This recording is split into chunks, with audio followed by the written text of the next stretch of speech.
Ya pemirsa, untuk melatih prajurit, Pangkalan TNI Angkatan Udara Samratulangi Manado menggelar latihan pertahanan pangkalan yang melibatkan 30 personel TNI Angkatan Udara.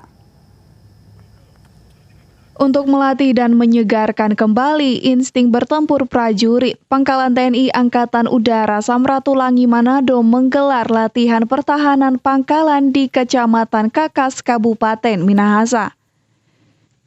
Dan Lanut Samratulangi Marsekal Pertama TNI M. Satrio Utomo mengatakan, latihan tersebut guna meningkatkan kemampuan prajurit agar senantiasa siap dalam bertempur.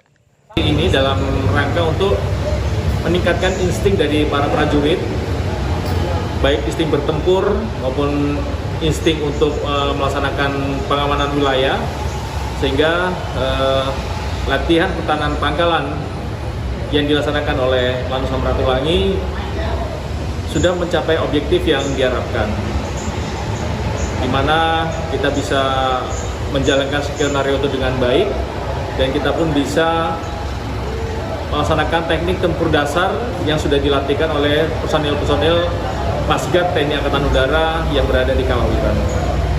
Latihan pertahanan pangkalan Lanut Sri ini dengan skenario latihan merebut wilayah yang telah dikuasai musuh. Melibatkan 130 personel Lanut Samratulangi, termasuk Regu Kopasgat yang menjaga aset TNI Angkatan Udara di Desa Kalawiran dan Desa Tasuka, Kabupaten Minahasa. Eka Putra melaporkan untuk Kawan WA TV.